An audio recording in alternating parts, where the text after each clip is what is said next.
much for giving us the time. And also, under Rule 50, we have put our submissions. So I thank you on behalf of my two other honorable members also. Under Rule 50, the discussion on spurious liquor and its effects, hazards, we are here not to make an amendment, neither can we put a resolution on this. So I thank you for putting up this matter of public concern, which should be a matter of discussion. My fear for public nouns will not allow me to use certain nouns, but the debate, the crusade against this chemical in the form of spirit has been there before us. I, for one, the younger generation, we have our own ideals, and I know, especially for the older generation, 30 years is a long time.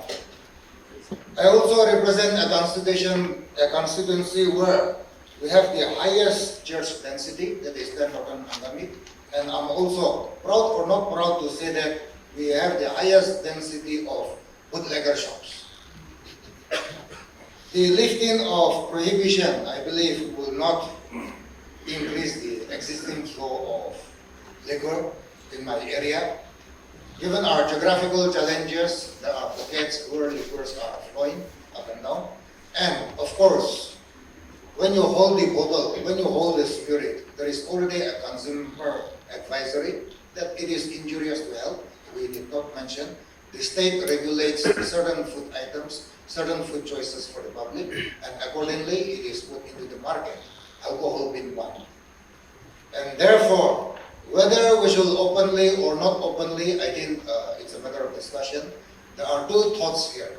One is we need to deal with the public society, we need to deal with civil society, the right and stakeholders, discuss with them, because there is a common feeling that lifting of prohibition is going to create anarchy. It will bring us lesser away from our God. It will bring a lot of disharmony. We all know the ill effects of drinking, smoking. That is nothing to say. But here we are talking about the presence of spurious liquor because there has been no regulation in the flow of liquor into our state.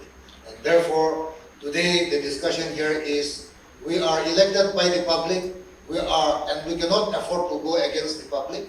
And therefore, the other school of thought is, do we discuss with them or we do not? For those who feel that we should discuss with them, that is what we are playing our role as public leaders. For those who do not feel that we should discuss with them, the fear is that it will be like the frog inviting the snake for his birthday party. No civilizations have been destroyed by booze or liquor. There is no as such history like that. As a younger generation, I would like to impress upon everybody that the color of food has got nothing to do with eating. Food culture has got nothing to do with culture or civilization.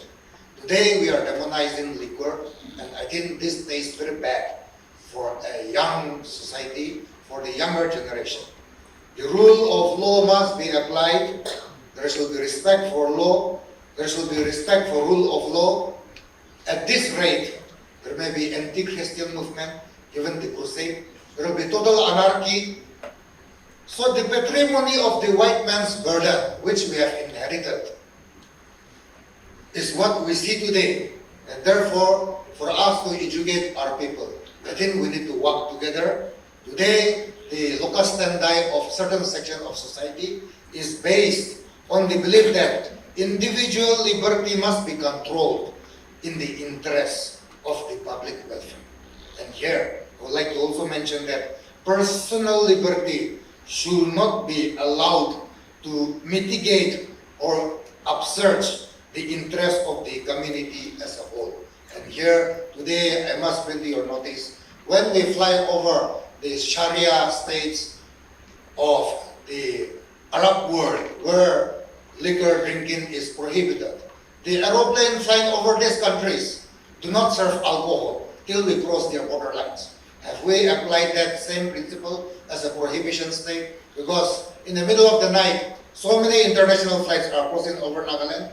Shall we put rules that they should not be serving liquor?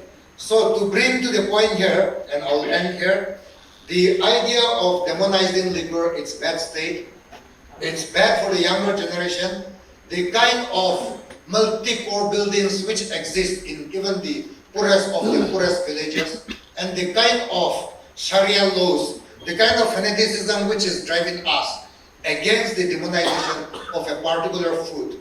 I think these are personal choices. We need to also know that the prohibition, individual liberty has been heard in the past. We cannot afford to go back to the medieval age or apply rules of medieval legislations, because we definitely, as my colleague Yhome has said, we are the 22nd generation, 22nd century generation, and our children should be taught that there cannot be anarchy, there cannot be, there has to be respect for rule of law, and there is nothing wrong in drinking. That is what I can bring to your notice, Honorable Speaker, sir. Thank you.